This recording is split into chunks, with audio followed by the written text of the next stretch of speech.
Okay, so I'm a huge dog lover, as everyone probably knows. And I got my first dog like 4 years ago for Christmas, and she's like the light of my life, so it's pretty cool. And I was like just trying to think of a subject to talk about for this class, for this speech, and I was like, oh, I'll try and think of things that I love. And I was like, well, I love my dog, so it worked out perfectly. And then I started thinking about like how my whole family dynamic was before I had a dog. And it was like, I couldn't even picture what it was like without my dog, so it was like super weird. So then I started doing like more research about it, and I found stuff that was pretty cool, and it says that dogs can actually impact a lot of things in your life, like your mental health and your physical health. So I'll be explaining the positive effects that owning a pet can have on someone's life. And so dogs can actually make you like a happier person, and they can take away sadness because they can sense when you're sad or sick or something. So according to centerforresearch.org, pets can improve your physical health by improving your heart rate, by regulating your blood pressure, and colleges actually, during finals week, my friend over at UCR, she, whenever it's like finals week or midterms week, they have dogs on campus to help the students relieve stress and stuff. And facts proven by Diana Zuckerman and Dana Cascati did a large German study and collected data from the same people, about 9,000 people in different decades. And one decade was when they had a dog, and then the other was when they didn't. And the study showed that when they had dogs, the people were less likely to go to doctors.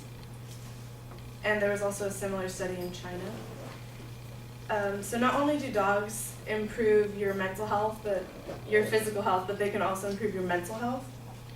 Owning a pet can cause you to be more of a social person and improve your social skills, and it can cause you to be more outgoing. So for example, when you're just taking your dog on a walk around your neighborhood, you just tend to see other people, and you tend to socialize more, just even by saying hi or good morning or something. And you can also take your dogs to training classes, and you can become more social by meeting more people. Dogs can also sense sadness and sickness. And on animalplanet.com, they said that pets combat feelings of loneliness by providing compassion, and it will boost your overall mood. Dogs mainly do that for the elderly and the sick when they sense something is wrong. Those people can receive AAT, which is animal assisted therapy, or PFT, which is pet facilitated therapy. And these therapies can cause people to not feel as sick or sad just by being around the dog. So by owning a pet, from my personal experience, I was able to see that even when I'm sick, my dog tends to like be around me more, like cuddle me more. And so they can improve things. And even when I take my dog on walks, I just like meet more people and stuff. So yeah.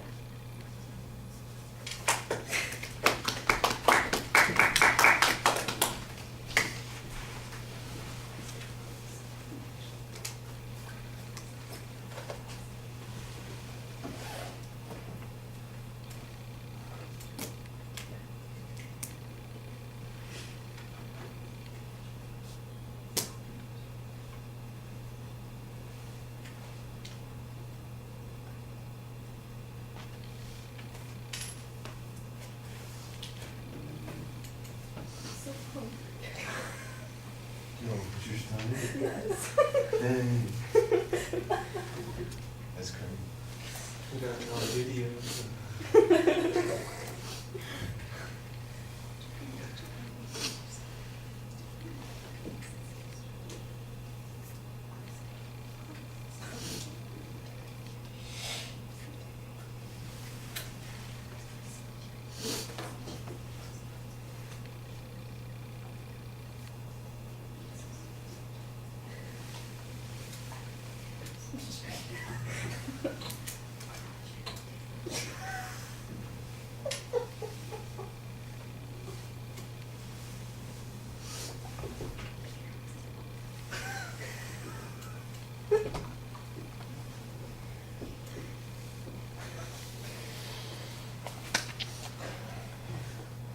All right, well, I like the personal story at the beginning. I think you could use a few more details to make it more interesting. Your subject is clear, so you're on the right track with that. There's not really much of a preview of what the structure is going to be. It sounds like you've got this idea about how the dogs can help you and have beneficial effects on your life, but it really just sounds like it's happy and sadness, happy and sadness, happy and sadness.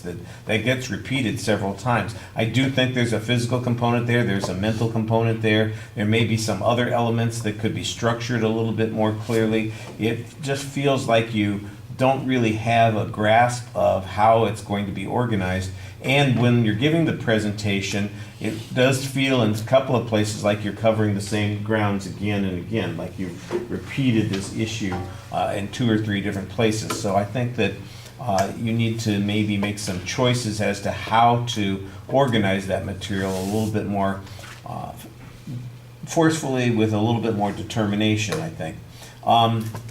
I did hear some sources being referenced, which I thought was good. The conclusion of the speech seems very abrupt. It just suddenly feels like you hit the brakes and stop, and you need to plan on your exit a little bit more. Speech is a little underdeveloped, so you could use some more examples and some more statistical information, even though you did cite, like I said a couple of times, some stories or some research that you've got for the point that you're trying to present. Now, on the delivery issues, I'm going to pick out a couple of things that I think you'll probably already know. You've got the nervous feet, too, like everybody else. But you also have the nervous hands to go along with it. You are tugging at your shirt like every 10 seconds. A little anxiety here, so let me curl it up around my fingers, pull it down here. And it's a distraction to us, but what you're doing is you're telling everybody. It's like you're telegraphing everybody. Nervous here, nervous here, nervous here, and you don't want to do that. You want to be in more control. And I know you're nervous. You may never get rid of all of your anxiety. That doesn't always happen. Sometimes people. Did I tell you the story about Yul Brynner? No. You guys know who Yul Brynner was? He's an actor. He played the king in the movie The King and I. He was in The Magnificent Seven. He played the king in King and I on stage like 4,000 times. I mean, he did it a lot over his career. It was his big stage breakthrough back in the 50s, and he did that. He died in the, let's say, the mid-80s, but for like 30 years in there, every year or two, he was doing a tour of The King and I, and he played the king. And he said he got nervous every night. He was anxious every time before the performance began. He had energy and jitters while he was on stage. So even doing something thousands and thousands of times, you get professionals who still get nervous.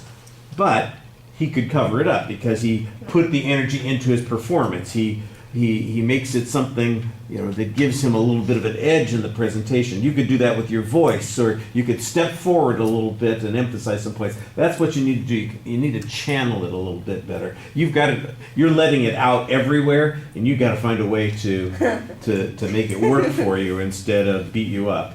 All right. I think your voice is the strongest part of the presentation. You speak up. You're pretty good at talking to us. You project well. It flows very smoothly. So you're doing a good job there. But like I said, the visual things, I think, distract us a little bit. Okay. Thank you.